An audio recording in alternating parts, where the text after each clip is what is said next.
Profecia bíblica. A predição de acontecimentos futuros. Mistério. Uma visão obscura, como uma neblina. Mas na névoa também é possível observar uma luz do outro lado.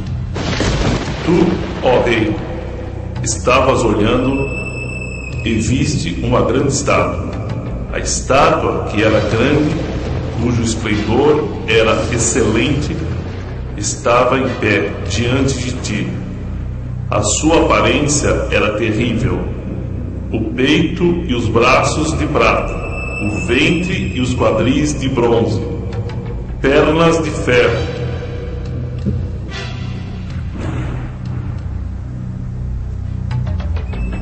Estavas vendo isto quando uma pedra foi cortada sem auxílio de mãos. Este é o sonho e também a sua interpretação. Diremos ao rei. E para onde caminha a tecnologia? Será que o microchip resolverá os problemas do mundo e dará a todos mais tempo para gozarem a vida? Ou estará abrindo caminho para os olhos sempre vigilantes do Big Brother?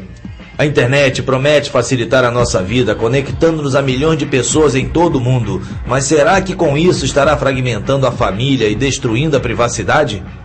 Segundo uma recente pesquisa, 6 em cada 10 norte-americanos consideram que o fim do mundo acontecerá no futuro não muito distante. 49% acreditam que haverá o anticristo e 44% acreditam na batalha final do Armagedon. Haverá um Armagedon? De acordo com a Bíblia, sim, mas não agora. Antes virão alguns acontecimentos catastróficos descritos detalhadamente nas profecias do Antigo e do Novo Testamento.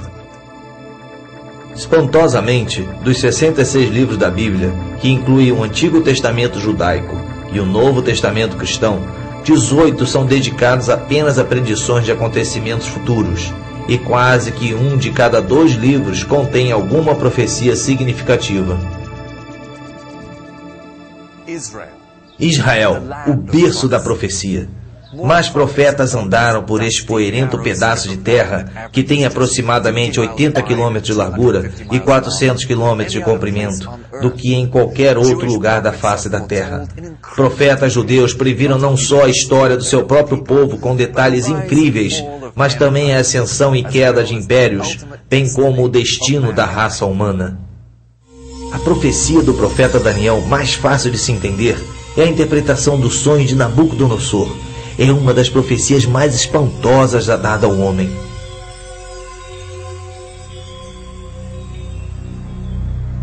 O rei sonhou com uma grande imagem cuja cabeça era de ouro, o peito e os braços de prata, o ventre e os quadris de bronze, as pernas de ferro, os pés eram parte de ferro e parte de barro. Então, uma pedra, lançada sem o auxílio de mãos, feriu a estátua nos pés de ferro e de barro. A imagem desmoronou e foi levada pelo vento. Mas a pedra que feriu a imagem tornou-se uma grande montanha e encheu toda a terra. Nesta visão espantosa, cada parte da imagem simboliza um diferente império que Deus predisse que iria governar o mundo. O próprio Daniel disse ao rei Nabucodonosor: Tu és a cabeça de ouro. A Babilônia na antiguidade era conhecida como a cidade de ouro, e assim como a cabeça, os babilônicos eram grandes pensadores, conhecedores de astrologia, astronomia e ciência. Exatamente como a imagem tinha 2 braços, o império seguinte foi uma aliança entre os medos e os persas, que conquistaram a Babilônia em 538 a.C.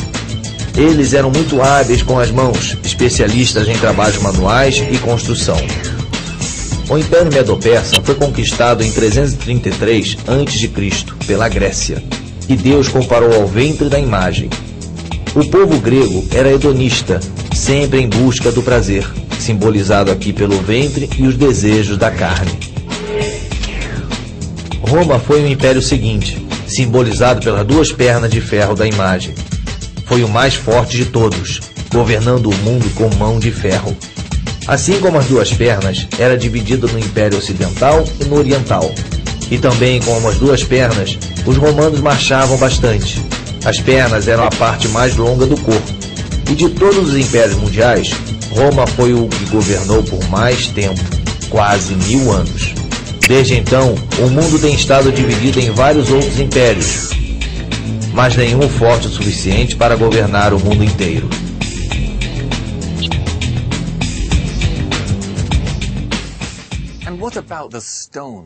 O que significa a pedra lançada sem o auxílio de mãos, que fere a imagem nos dedos e a estraçalha?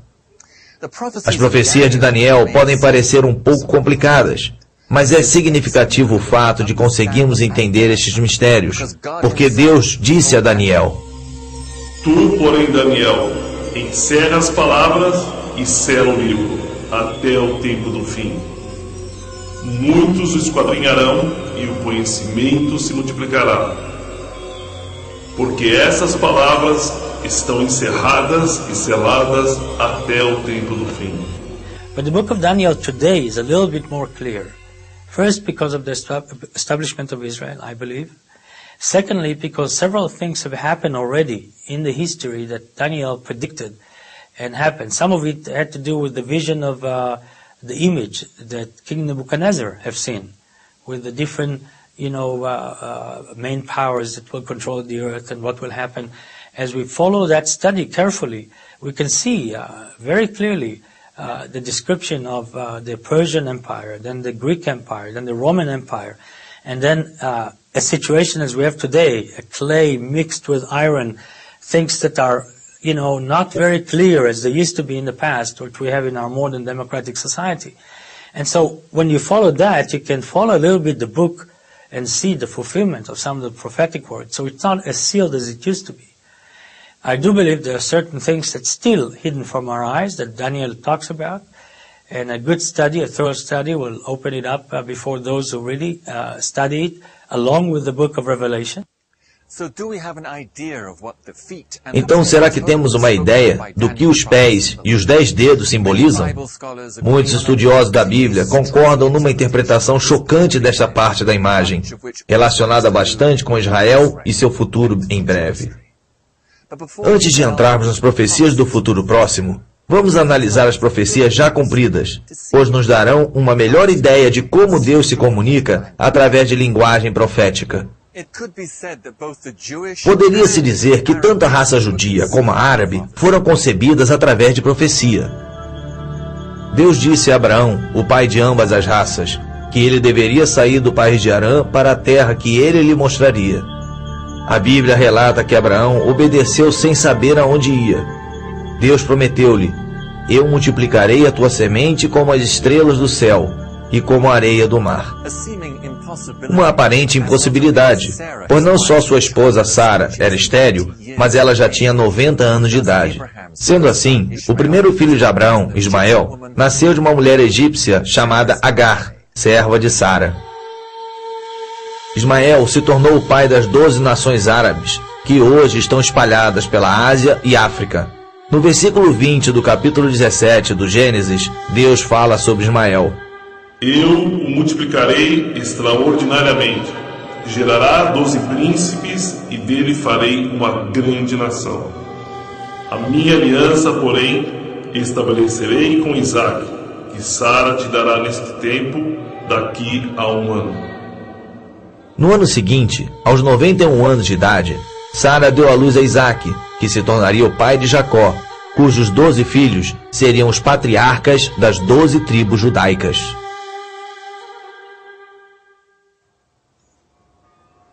Se você visse um mapa interativo de Israel, poderia clicar sobre qualquer cidade ou vista histórica e o encontraria como parte integral de alguma profecia já cumprida, sendo cumprida ou a se cumprir. E nada melhor do que a velha cidade de Jerusalém, a capital religiosa do mundo através das eras e o centro das 3 maiores religiões mundiais. Esta é a Porta de Sião, situada na cidade de Jerusalém e construída por Davi, o menino pastor que tornou-se rei. Davi amava muito Sião, e os seus famosos salmos estão repletos de menções poéticas e proféticas sobre esse lugar. Agora o seu corpo descansa neste túmulo, no lugar que ele tanto amava. O Monte Sião originalmente significava a cidade de Davi. Durante uma época foi a parte mais importante de Jerusalém, mas hoje é um campo de cultivo, um cumprimento da profecia de Miqueias. Sião será lavrado como um campo. Depois da morte de Davi, seu filho Salomão construiu o primeiro templo judaico no alto do Monte Moriá, o local onde Abraão ia sacrificar Isaque, seu filho, obedecendo ao que Deus lhe dissera. A partir de então, o Monte Moriá tornou-se Sião, o mais importante de todos os lugares sagrados para os profetas judeus daquela época.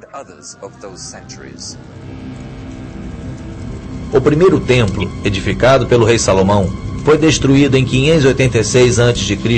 pelo exército babilônico do rei Nabucodonosor. Reconstruído em 516 a.C., o segundo templo permaneceu em pé por 656 anos, até ser destruído pelos romanos em 70 d.C., um cumprimento da profecia dada por Jesus. Pouco antes de sua morte, ele disse aos seus discípulos: Vês esses grandes edifícios, não ficará pedra sobre pedra que não seja derrubada. Jesus predisse que o templo seria derrubado pedra por pedra. Isso foi cumprido literalmente 40 anos mais tarde pelo exército romano do imperador Vespasiano, sob o comando do general Tito.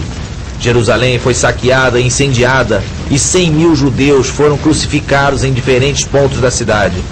Os romanos então queimaram o templo, construído principalmente em madeira e decorado com ouro e prata.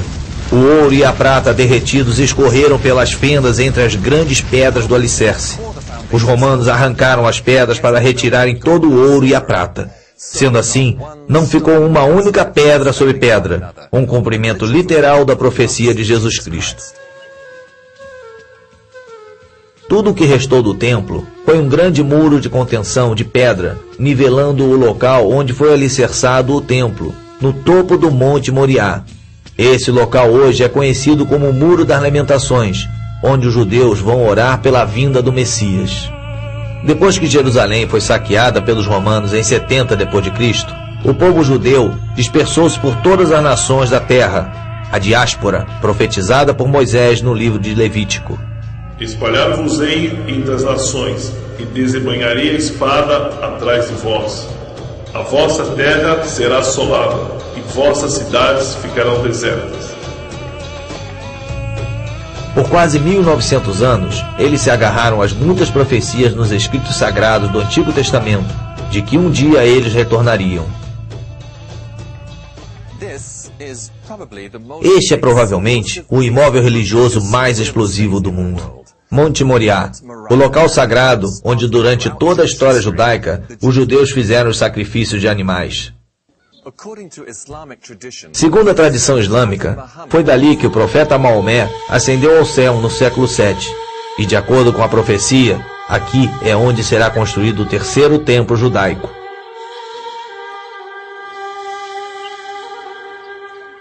Esta é a Mesquita de Omar e o lugar de adoração mais santo do islamismo, construída em 600 d.C. É também chamado de Cúpula da Rocha, porque ali dentro encontra-se a pedra sobre a qual Abraão ia sacrificar seu filho Isaque. Durante os 500 anos do governo romano e bizantino, o cristianismo predominou na Palestina, mas após a conquista árabe de 641, ela ficou sob influência do islamismo. No ano de 1099, as cruzadas tomaram Jerusalém e estabeleceram um reino feudal que durou até 1291, quando os europeus foram então expulsos pelos egípcios. Em 1516, a Palestina passou a fazer parte do Império Otomano por 400 anos, até ser dominada pelos britânicos no final da Primeira Guerra Mundial, em 1918. Segundo uma profecia muçulmana, Jerusalém seria conquistada por um profeta de Deus e tomada pacificamente. Então, quando o general Allenby, chefe das forças britânicas, e seu exército cercaram Jerusalém, o povo, ao ouvir seu nome, rendeu-se, sem resistirem, porque Allenby, em árabe, significa profeta de Deus. Precisamente aqui, nesta porta da cidade de Davi, Allenby declarou a vitória em nome das forças britânicas e aliadas. Os britânicos governaram e influenciaram bastante a Palestina por 30 anos, de 1918 a 1948. Construíram muitas igrejas cristãs e restauraram locais de descobertas arqueológicas. Sem saberem, eles ajudaram a cumprir outra profecia. Esta é a cidade de Haifa, a joia do Mediterrâneo, e local de passagem para Israel. Aos fundos, eleva-se o Monte Carmelo, onde o profeta Elias massacrou os 450 profetas falsos de Baal. O patriarca judeu Jacó predisse no livro de Gênesis que esta terra de Zebulun se tornaria um abrigo para os navios. Por milhares de anos, os navios não podiam atracar ali por ter uma baía muito rasa. Mas depois que os britânicos aprofundaram o porto em 1930, Haifa tornou-se o maior porto de Israel. No dia 14 de maio de 1948, Israel voltou a ser uma nação, o cumprimento de numerosas profecias do Antigo Testamento, uma das quais diz: levantará o estandarte para as nações, ajuntará os desenterrados de Israel e os dispersos de Judá, recolherá desde os quatro confins da terra. A formação do Estado de Israel é muito significativa tanto para os judeus como para os cristãos. One major sign that I personally believe that is an indicator to the fact that we are, whether the threshold or already at the beginning of the end time, is the establishment of the modern state of Israel. Here is a phenomena that have been predicted in the Word hundreds of times. The Old Testament is full of prophetic word about the restoration of Israel. Ao mesmo tempo que os cristãos buscam sinais indicadores da volta de Jesus, os judeus buscam sinais da vinda do Messias.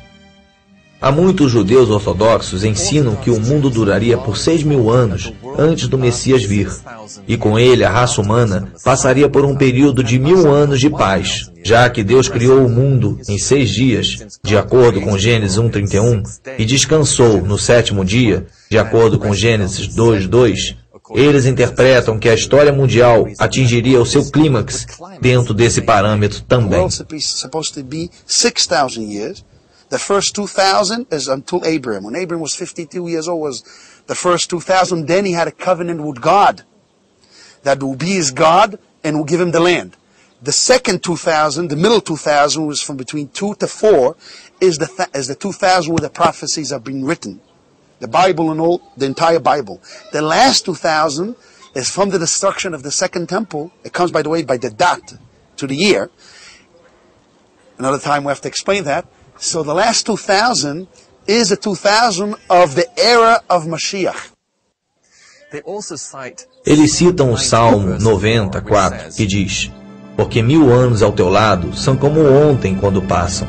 Da mesma maneira, o cristão considera a segunda epístola de Pedro, capítulo 3, versículo 8, que diz: há todavia uma coisa, amados, que não deveis esquecer, que para o Senhor um dia é como 1.000 anos, e 1.000 anos é como um dia. Creation, 6th day of creation. The 7th day is the last 1,000, is the day of God, kingdom is totally revealed in the world. A reconstrução do Templo de Salomão, no monte, é de tal importância para os judeus que há séculos eles oram por isso e encerram toda a cerimônia de casamento quebrando um copo para lembrar os convidados da destruição do templo. A construção do terceiro templo está muito além da fase de planejamento. Aqui, no meio de uma rotatória construída pela Prefeitura de Jerusalém, não muito longe do portão de Damasco, da velha cidade, é onde muitos consideram ser o local para a pedra angular do novo templo. The Bible tells us, "And you shall make for me a sanctuary that I will dwell among you." So that's really the comprehensive commandments regarding the construction of the temple. And then there are many other commandments as well. The commandments really can be fulfilled today in a number of ways, kind of in absentia, or maybe kind of in a piecemeal fashion, in view of the impediments towards actually building the temple until such time as is more fitting.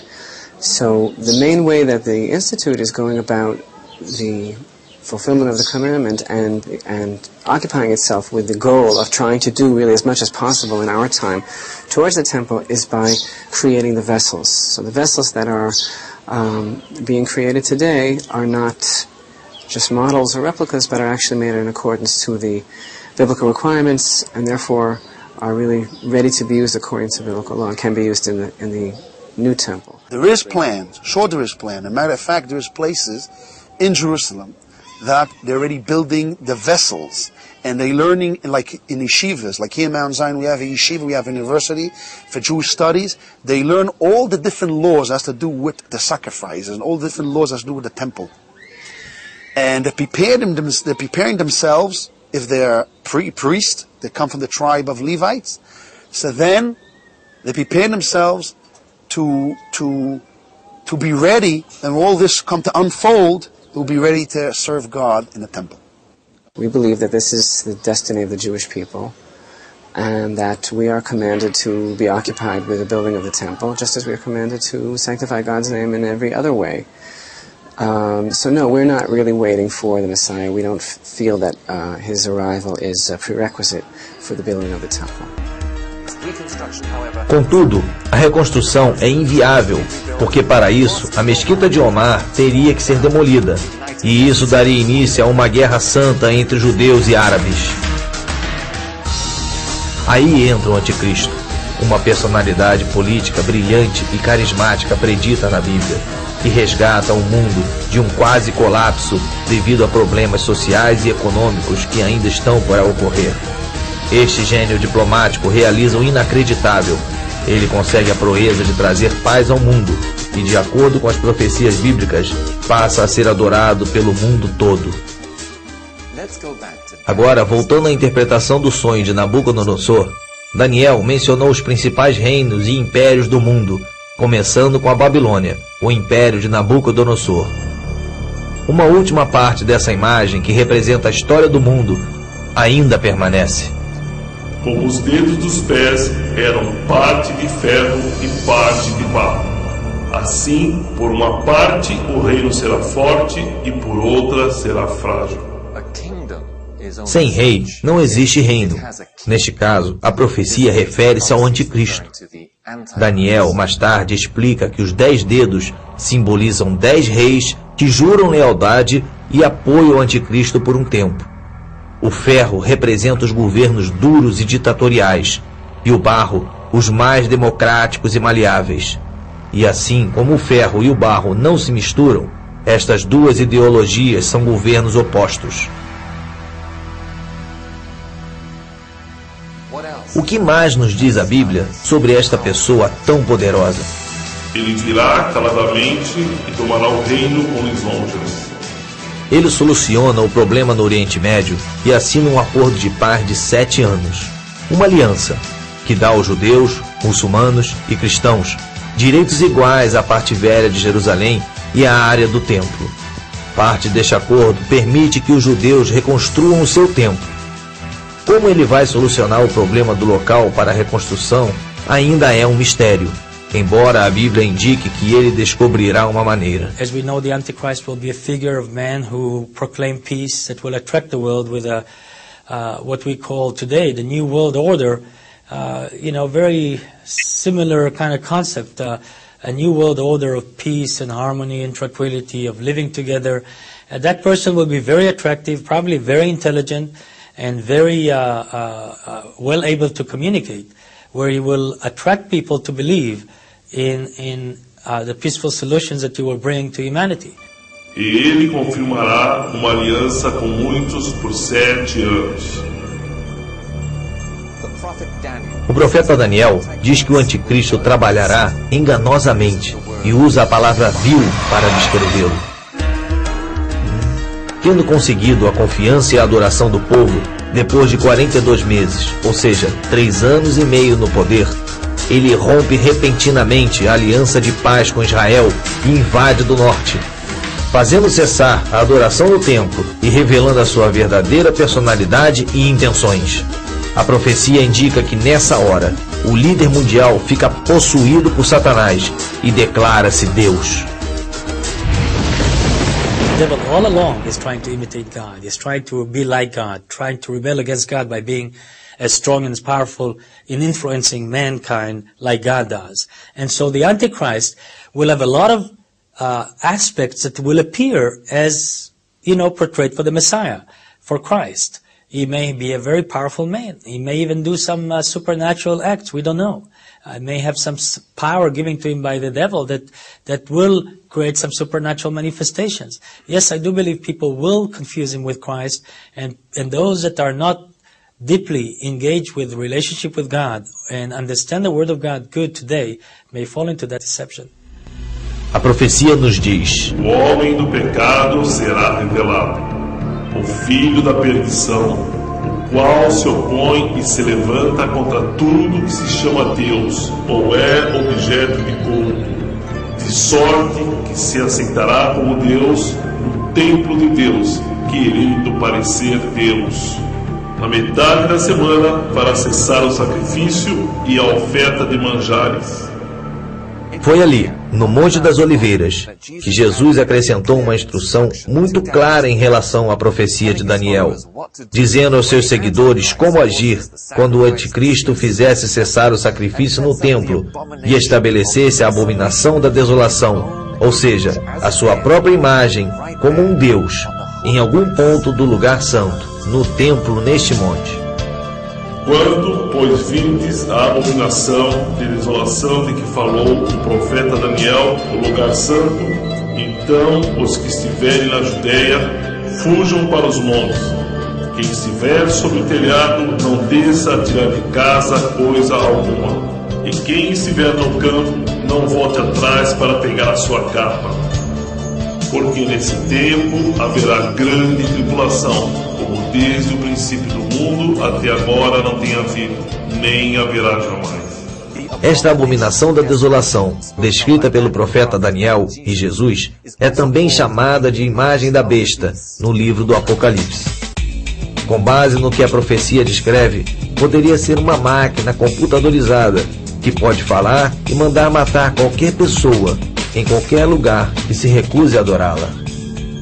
Este rei fará conforme a sua vontade, e se levantará e se engrandecerá sobre todo Deus, e falará coisas espantosas contra o Deus dos deuses.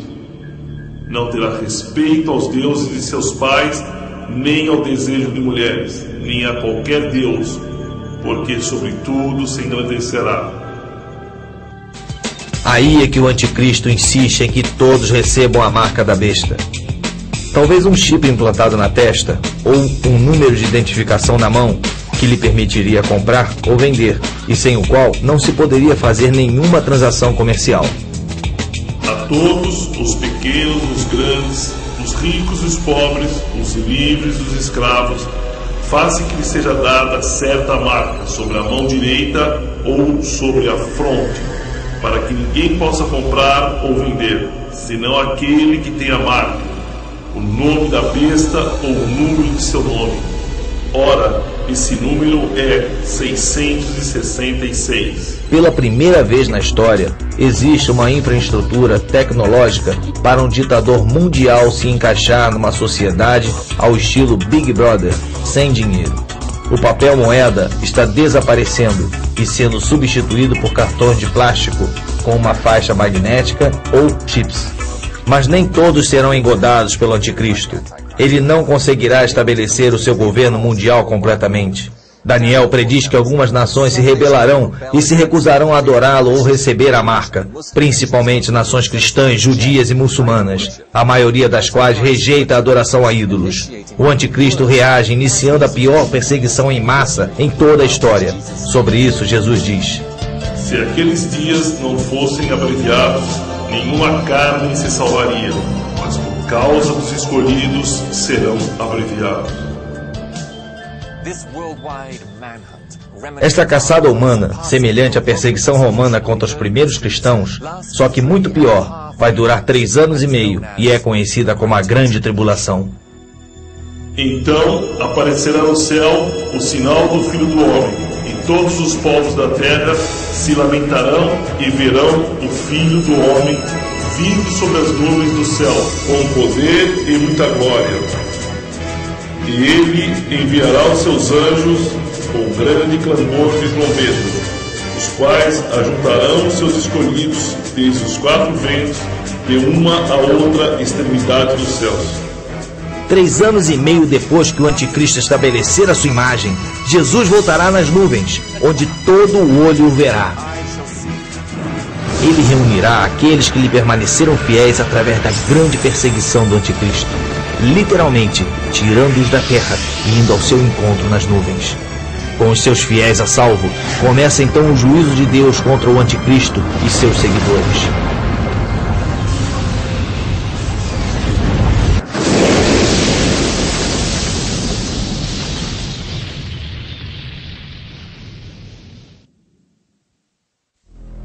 Então ouvi, vinda do templo, uma grande voz que dizia aos 7 anjos: Ide e derramai sobre a terra as 7 taças da ira de Deus. O primeiro saiu e derramou a sua taça sobre a terra, e apareceu uma chaga feia e dolorosa nos homens que tinham o sinal da besta e o que adoravam a sua imagem. O segundo anjo derramou a sua taça no mar, que se tornou em sangue como de um morto, e morreram todos os seres viventes que estavam no mar. O terceiro anjo derramou a sua taça nos rios e nas fontes das águas, que se tornaram em sangue. O quarto anjo derramou a sua taça sobre o sol, e foi-lhe permitido que abraçasse os homens com fogo.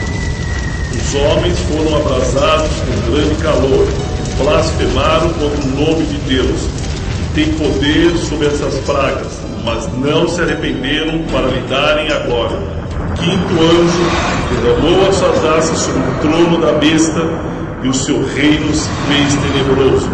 Os homens mordiam as suas línguas de dor, e por causa das suas dores e das suas chagas, blasfemaram contra o Deus do céu, e não se arrependeram das suas obras.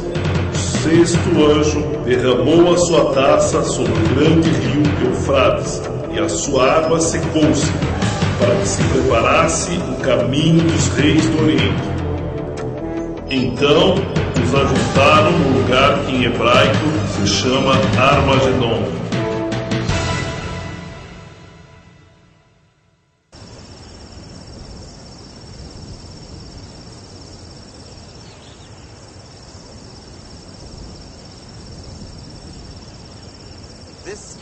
Este é o Vale de Megido, também conhecido como Vale Esdraelon em Israel.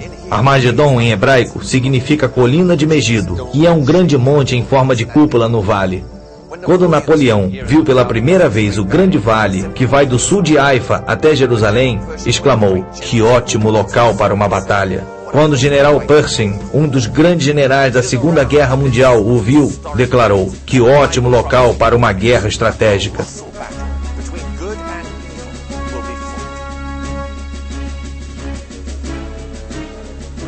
É ao redor deste monte histórico que a profecia bíblica indica que será travada uma batalha colossal entre o bem e o mal. Os exércitos do Senhor no céu preparam-se para a batalha. Enquanto o anticristo está envolvido na batalha, Jesus e os seus filhos ressuscitados surgem com uma invasão celestial. O anticristo vira suas armas contra o exército celeste e inicia uma batalha como nunca houve na terra, a Batalha de Armagedon.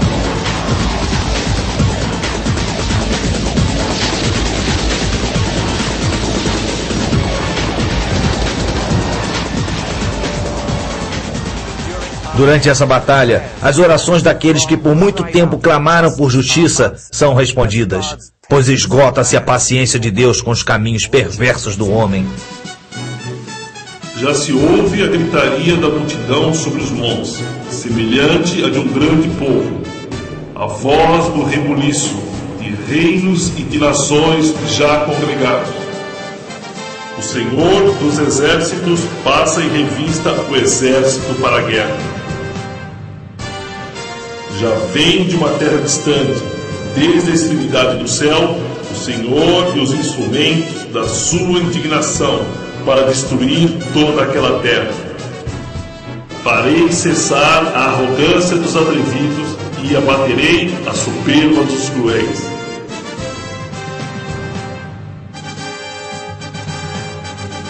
Estavas vendo isto quando uma pedra foi cortada sem o auxílio de mãos, a qual feriu a estátua nos pés de ferro e de barro e os esmiuçou.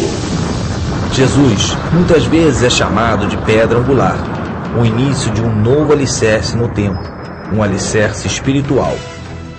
Exatamente quando a pedra lançada do nada acerta a imagem em Daniel 2, Jesus, o Filho de Deus, vem do céu para pôr um fim ao reino do Anticristo. Segundo Daniel, a batalha de Armagedon dura 45 dias. O Anticristo é jogado vivo num lago de fogo e seus seguidores malignos são massacrados. A carnificina será tal que o profeta Ezequiel diz que só em Israel levará 7 meses para enterrarem todos os mortos e 7 anos para limparem o metal torcido e os armamentos destruídos. A batalha já vencida, Jesus mais uma vez pisa na terra, aqui no Monte das Oliveiras. Naquele dia estarão os seus pés sobre o Monte das Oliveiras, que está defronte de Jerusalém para o Oriente. O Monte das Oliveiras será fendido pelo meio, para o Oriente e para o Ocidente, e haverá um vale muito grande. Metade do monte se apartará para o norte e a outra metade para o sul, e o Senhor será o rei sobre toda a terra.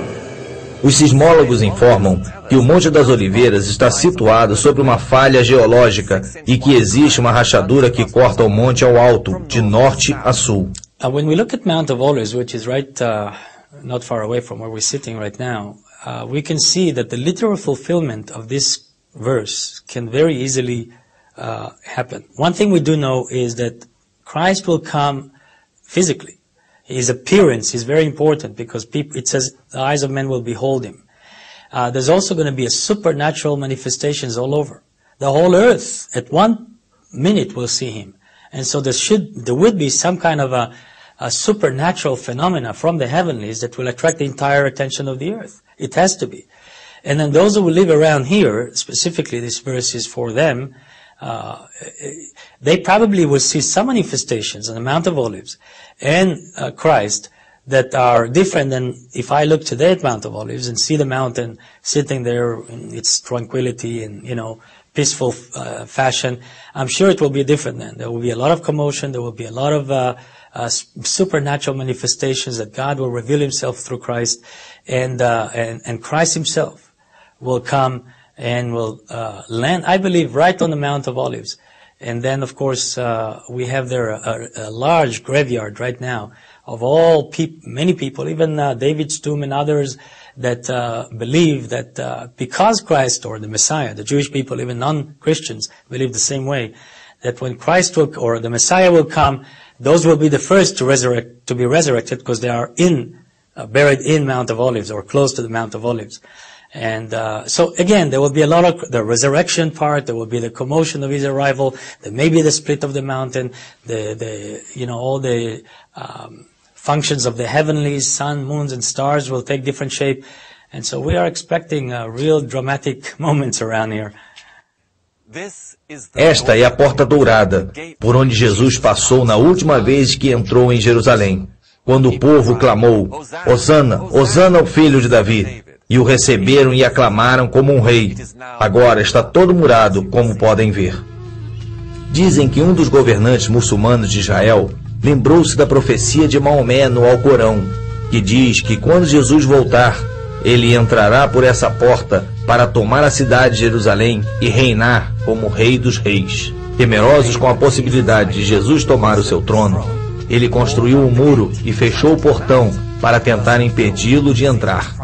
Fazendo isso, ele cumpriu a profecia de Ezequiel. Esse portão será fechado e não se abrirá, e nenhum homem passará por ele, porque o Senhor, o Deus de Israel, por ele passou.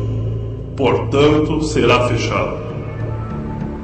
E o que pensar da última parte da profecia, no livro de Daniel, depois que a pedra derruba a imagem? Então foi juntamente esmiuçado o ferro, o barro, o bronze, a prata e o ouro, os quais se fizeram como a palha das eiras no estio, e o vento os levou, e não se achou lugar algum para eles. Mas a pedra que feriu a estátua se fez um grande monte e encheu toda a terra. Esmiuçará e consumirá todos esses reinos, e será estabelecido para sempre. Esta pedra, atingindo a imagem, significa o fim dos reinos do homem e seu governo na terra. Compare esta pedra com os versículos seguintes e a interpretação fica bem clara. Virão muitos povos e dirão: vinde, subamos ao monte do Senhor, a casa de Deus de Jacó. Ele nos ensinará o que concerne aos seus caminhos, para que andemos nas suas veredas. De Sião sairá a lei, e de Jerusalém a palavra do Senhor. Finalmente o mundo será governado com equidade, verdadeira justiça, com liberdade, paz, abundância e felicidade para todos. Deixará de reinar a cruel e egoísta filosofia que dá o mundo aos mais fortes. Não haverá mais corrupção, vícios, crime, suborno ou injustiça. Jesus e seus anjos e os seus seguidores ressuscitados estabelecerão o seu justo governo com justiça de verdade para todos. Ele exercerá o seu juízo entre as nações e repreenderá a muitos povos. Estes converterão as suas espadas em arados e suas lanças em podadeiras. Não levantará espada nação contra nação, nem aprenderão mais a guerra. Já quebrou o Senhor o bastão dos ímpios e o cedro dos dominadores. Já descansa, está sossegada toda a terra. Exclamam todos com júbilo. Milênio é uma palavra que vem do latim e que significa 1000 anos. Tem sido usada por estudantes de profecia bíblica para denominar esse período incrível, essa era dourada de paz na terra. Durante o milênio, enquanto o anticristo é jogado no lago de fogo, o diabo, que o havia possuído, é acorrentado e aprisionado no centro da terra, no abismo sem fundo. Com o diabo fora de cena e a terra aliviada de muitas maldições, o mundo voltará ao que era na época de Adão e Eva no paraíso.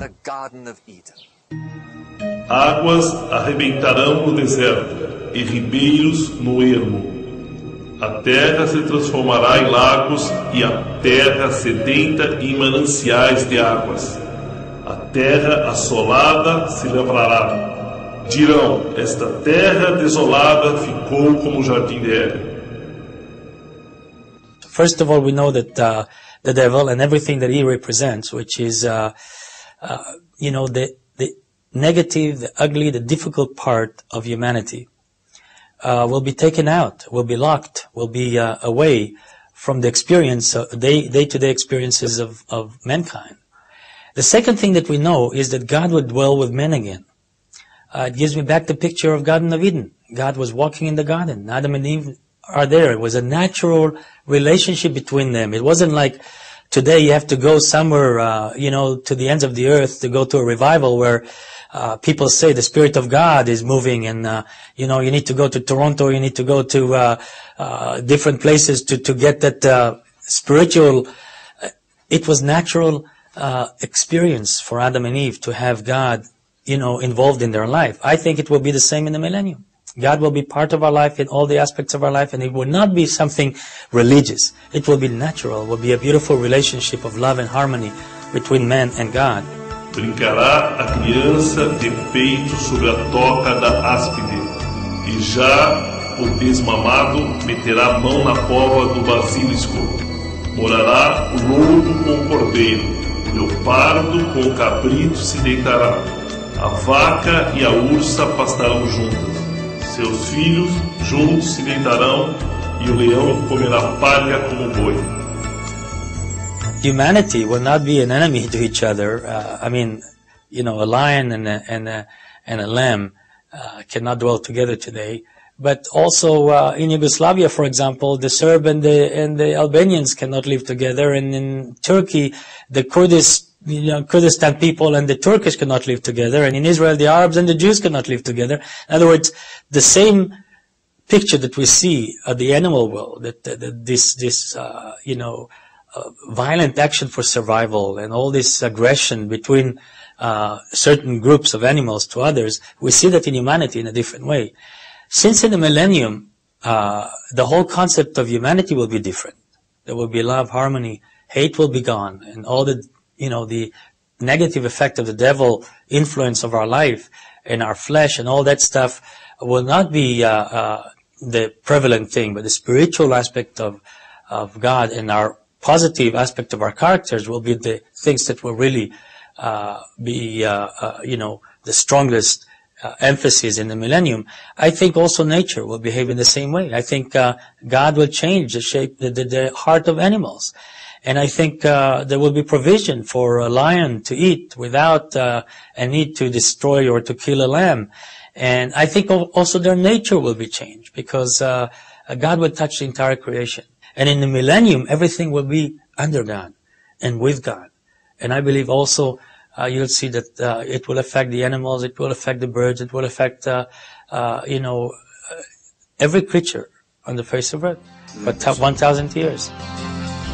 Não se fará mal nem dano algum em todo o monte da minha santidade, pois a terra se encherá do conhecimento do Senhor, como as águas cobrem o mar.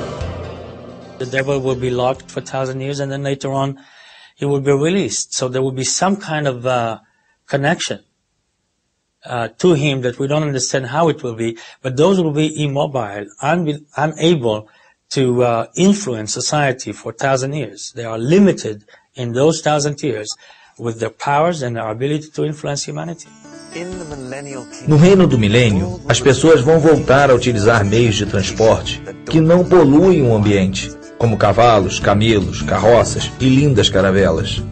Também não haverá mais grandes cidades, indústria pesada, fábricas com chaminés soltando fumaça e poluindo, e maquinário destrutivo.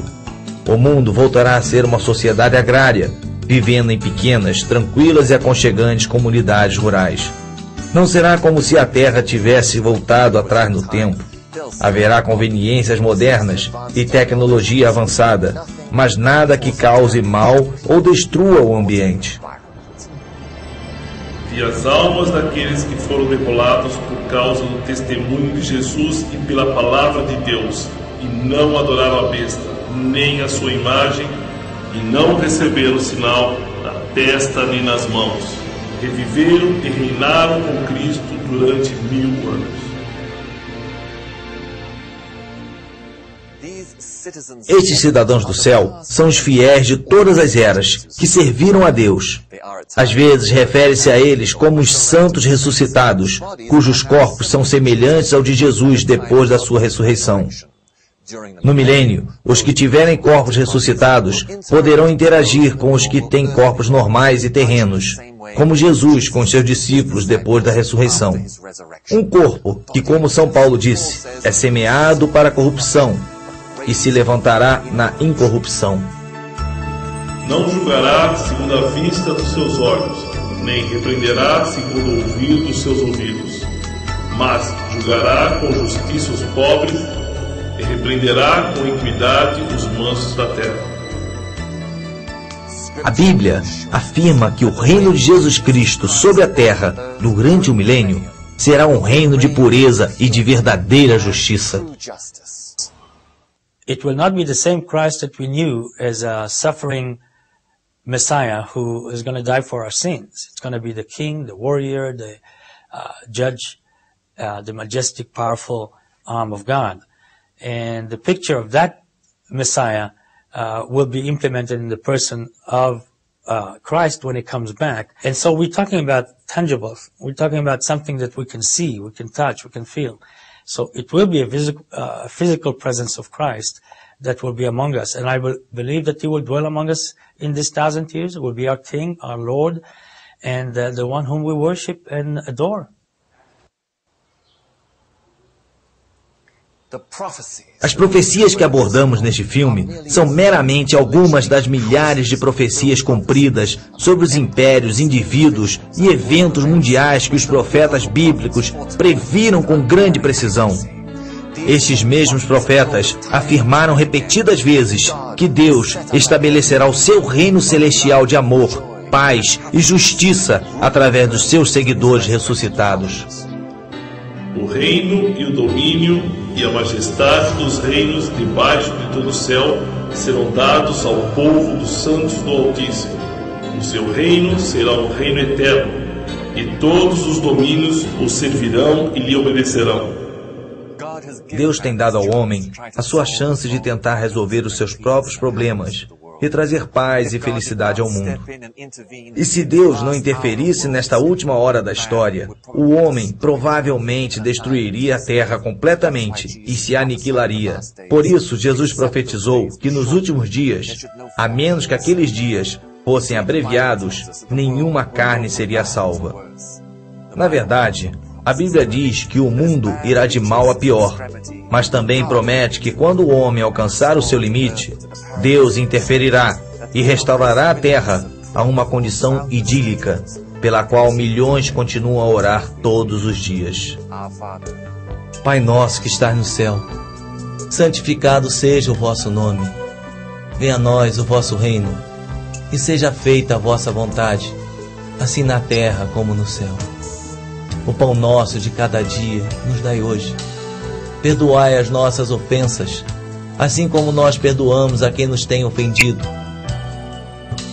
E não nos deixeis cair em tentação, mas livrai-nos do mal. Porque vosso é o reino, o poder e a glória para sempre. Amém.